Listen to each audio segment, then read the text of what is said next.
ทักทายสวัสดี FC ทุกคนเนาะยินดีต้อนรับ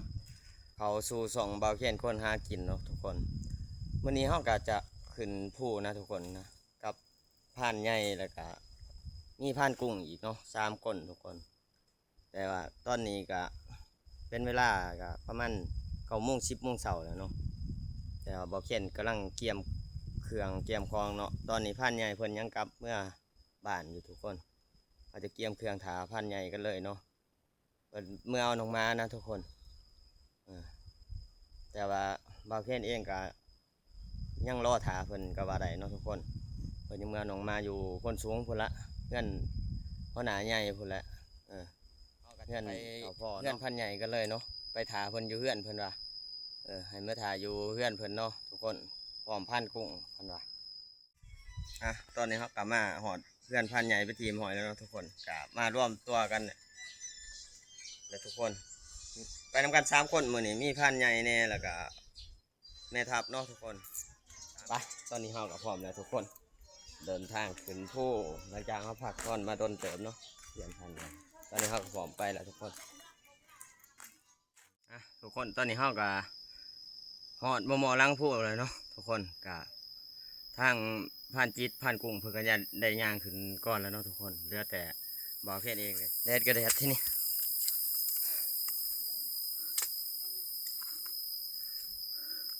เราก็จะมาสัมผัสผ่านกุ้งเนาะว่าชุดก้อนนะเพิ่นได้ขึ้นไปก็ผ่านใหญ่เลยทุกคนแต่ว่าทางบ่าวเพียนเองก็จะบ่ได้ขึ้นน้ำพวกเพิ่นเนาะชุดก่อนเป็นจะได้มันอยู่บ่ขึ้นชุดก่อนหมูข่อยบ่แม่นหมูข่อยมันเป็นไรมันแต่ตอนมื้อคืนทางที่มันหมูถามหมูหน่อยเนาะคือมาหน่อยมาจัดการก็พอได้กินแต่ช่วงนั่นแหละช่วงขึ้นใหม่ๆอ๋อพ่อบอกไล่เมื่อแล้วชาติพอบอกไล่ต้องมาทั้งหัวหน้าใหญ่แล้วก็บ่ได้กินบาดนี้ไปน้ำกันเดี๋ยวผ่านจิบน้ำกันแล้วเนาะแต่ที่ว่าส่วนบ่าวเคนกับบ่าวเคนบ่ได้ไปนำเนาะบ่าวเคนก็จะข้าวอยู่อย่างนี้เล็กน้อยเนาะทุกคน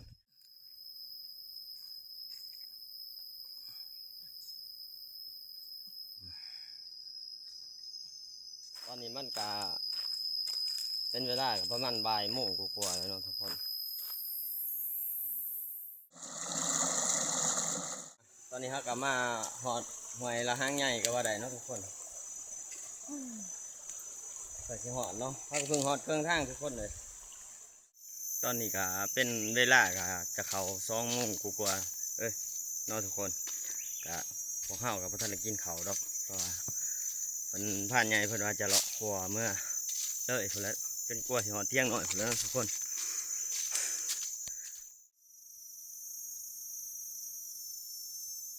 หลังจากเขาพักผ่อนอยู่แกงหน่อยเนาะทุกคนเขาก็ได้เลาะครัวเขามาเลยที่ได้มาผ่อนเป็นเขาทำเนาะทุกคนลูกเขาทำเลย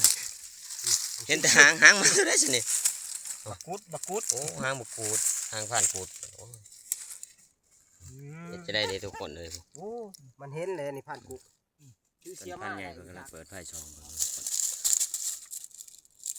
เอาได้เลยโอ้มาใส่ผัดยังไงหลังตอนนี้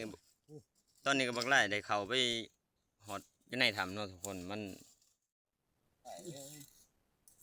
แบบบ่เห่าเนาะก็จะเป็นว่าอันนี้กับเวียบเขาด้วยดีมาพาทานพอดีคือตัวแหลกสัมเนาะเอ็นบ่ได้แล้วทุกคนเลยมันเข่าไปในถ้ำแล้วเนาะยังไล่ยังมันทันออกมาจะออกมาบ่ได้จะโบกุ้งเนี่ยติดถ้ำนี่เด็ดตัวหนึ่งนี่ไล่มันออกมามันออกบ่ได้ได้จีนได้มาเด้อออกบ่ได้แล้วโอ้ยออกไปทำบ่ได้ดิเดี๋ยวมามันอยากซูซี่เอาตอนนี้เฮานั่งถาผ่านใหญ่ก่อนเนาะทุกคนรอเพิ่นอาบน้ำสักข้าวเพราะว่าทางบ่เคียนเองสิบ่อาบดอกเมื่อไปได้ก็สิบ่อาบพอแล้วถ้าเมื่ออาบไปเที่ยงหน่อยเฮาพอแล้วเนาะทุกคนกำลังหอดห้องพักน้ำเนาะตอนนี้จะได้ผ่านกุ้งบ่ผ่านกุ้งเป็นได้ผ่านกุ้งก็สิมาอยู่เที่ยงพร้อมบ่เคียนเนาะทุกคนผ่านใหญ่เพิ่นอาบน้ำเนาะทุกคนส่วนผ่านกุ้งจักเพิ่นสิหิวของหิวยังไปทางใดพุ่นน่ะย่างก่อนนะบ่ฮะ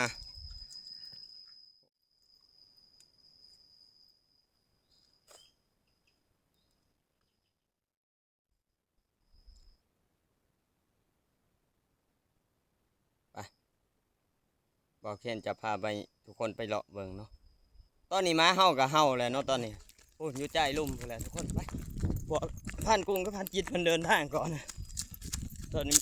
พัดจะเล่นไปก่อน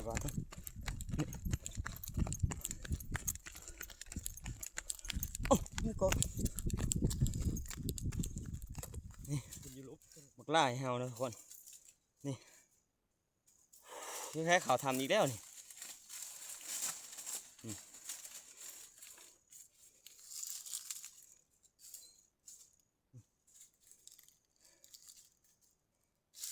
ไปลงไปเบังกันเลยทุกคนบกุ้ง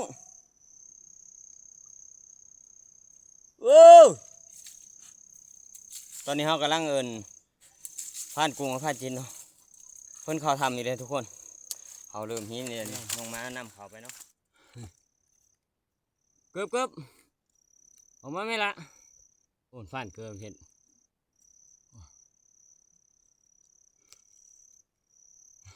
เดี๋ยวเขาจะเอาโคมมาส่องเบิ่งเนาะทุกคนเจ้ากว่าเพิ่นอยู่จุดใดเนาะตามที่ว่ามันเป็นเนี่ยอันนี้จะเอาได้บ่เลยมันเอาบ่ได้อีทุกคนเลยโอ้คอยก็อยู่ถามนี่เอาบ่ได้ดอกมันเป็นทำเตี้ย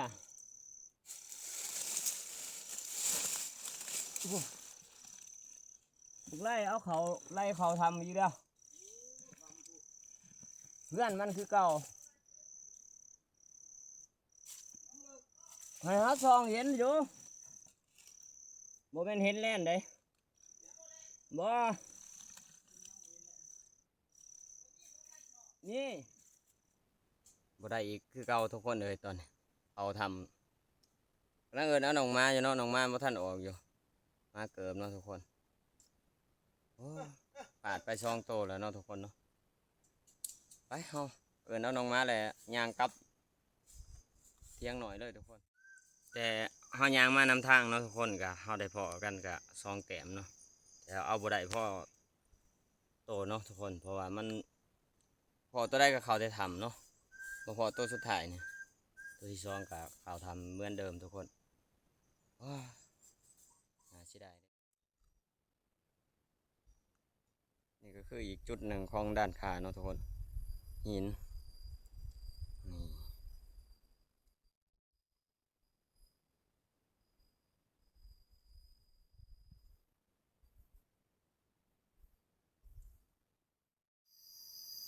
ก็เป็นเวลาประมาณ6 โมงกว่าๆได้เนาะทุกคนเขาก็ได้เดินทางออกมาจากด้านขาหรือว่าดงอะเล่าเท่านั้นแหละกลับมาหอดเทียงหน่อยพอดีกะคอยคำลงแรงแล้วนะทุกคนไปเอาไปดูเทียงหน่อยก็เลยทุกคนว่าจะมีไพ่เนี่ยอยู่เนาะในทีมงานของเรานี่เอากลับมาหอดเทียงหน่อยพอดีแล้วเนาะทุกคน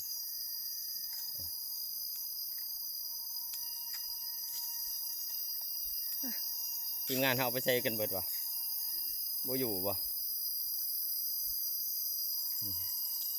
พอได้รถเนาะทุกคนรถจักรโอ้ยว่าสิหอดไปเลยเป็นเหมือนเป็นขำเขาเที่ยงกันจนบ่ได้กินเนาะ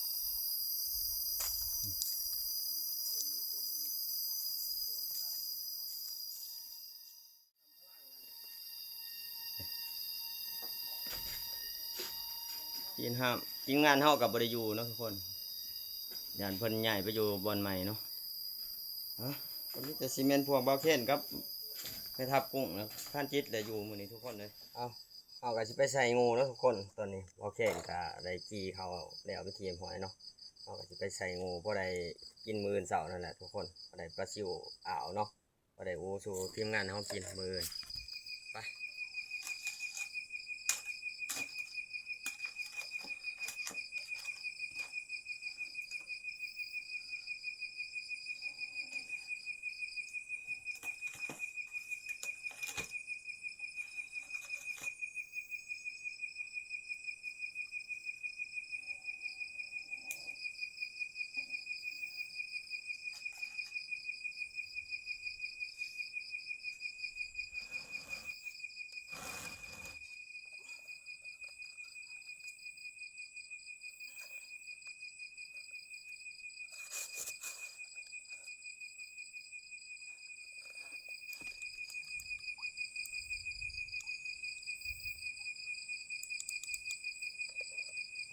เขาก็จะมาหนึ่งเขาล่อผ่านใหญ่นะทุกคนตอนนี้ผ่านใหญ่เพื่อก็ยังเป็นแย่งเขียนเนาะทุกคนมาปั่นแรกสิซะพอเขามาในมื้อนี้ก็บ่ได้คอยได้ออกครัวปานใดเนาะทุกคนมีแต่ย่างมานำทางครับก็ว่าได้พออยู่คือซองบอนพุ่นละเอาบ่ได้จักบอนเลยทุกคนที่จะเขาทำเพิ่นก็จะไปหาแย่งเขียนนะครับเนาะนั่นเป็นแย่งเขียนเขาก็จะมาหนึ่งเขาทากันเลยทุกคน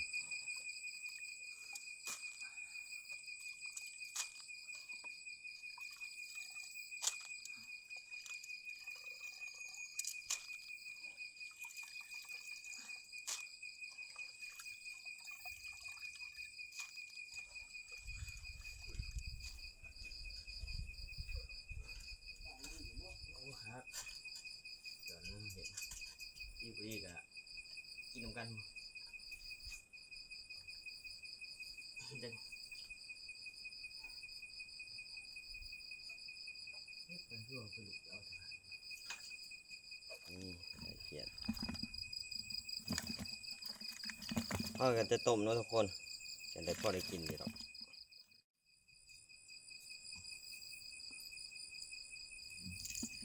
ใส่บ่ขี่ในพันกุ้ง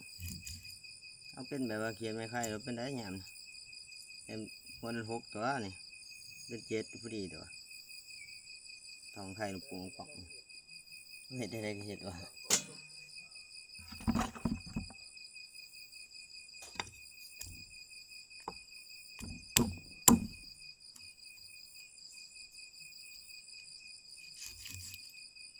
ตัวนี้ไข่เลย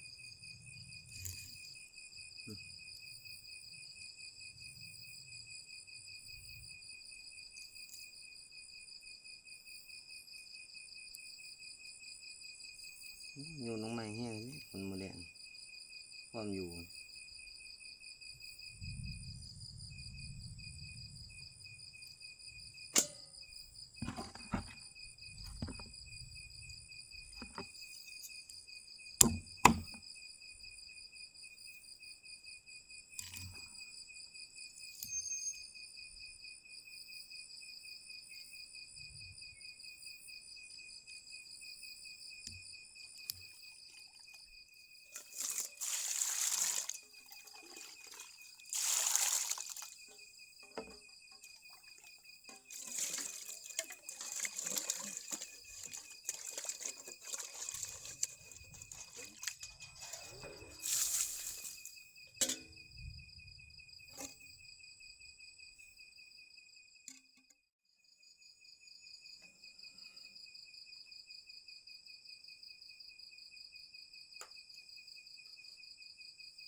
หลังจากเฮาหนึ่งเขาสุกแล้วเฮาก็มาต้มเขียดกันต่อเลยเนาะทุกคน ตอนนี้พานกุ้งกับพานจิตเพิ่นก็ได้นอนพักผ่อนเลยมิดซิมีเลยทุกคนเลยมีแต่เบาเขียนผู้เดียวแต่ละ แต่ละนอนเนาะทุกคนใบบักเขียงเนาะทุกคนบักเขียนจะใส่ใบบักเขียงอ่อนนะแทนสม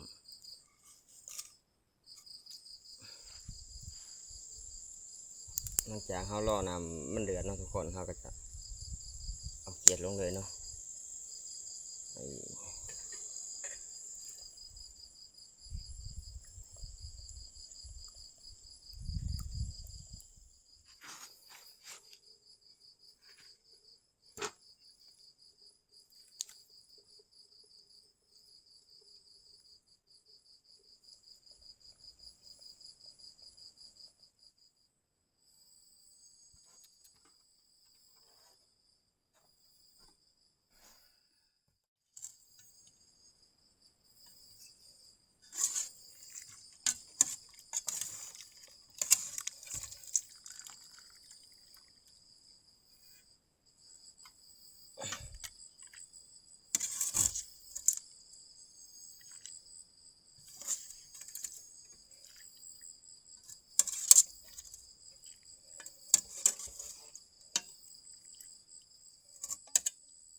ทุกคนเขาก็จะไปปลูกในพันธุ์กันเลยเนาะพอเพิ่นนอนทาเบาเขียนเองก็จนดึกจนเดินว่าได้แล้วเพื่อสิแล้วเนาะทุกคนไปบ่กุ้งบ่กุ้งไปกินข้าวใส่เลยบ่น่ะพันจิตกินข้าวเราก็จะมาชิมก่อนเลยเนาะทุกคน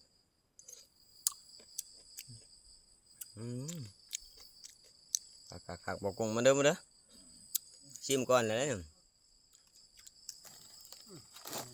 เก่ง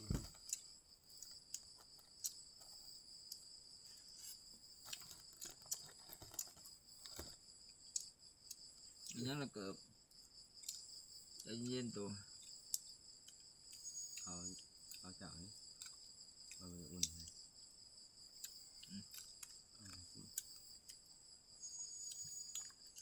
พวกมันคือไปเหมือนกันตัวเขาไม่ติดมันบ่ท่านเห็นครับยังคันว่าหนึ่งเป็นเขาวเย็นก็กินได้นะ เขากินคืนนี้เด้อ มันเขาจะต้องหงายไป หน่อย เบิ่ เบิ่ ง ง ข้างหน้าของเสานี้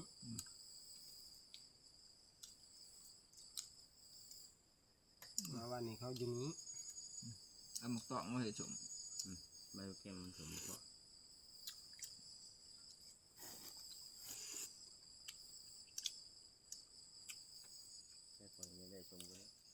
หลังจากเฮากินข้าวกินน้ำแล้วเนาะทุกคนบ่เค้กเองก็สิได้ปิดคลิปอยู่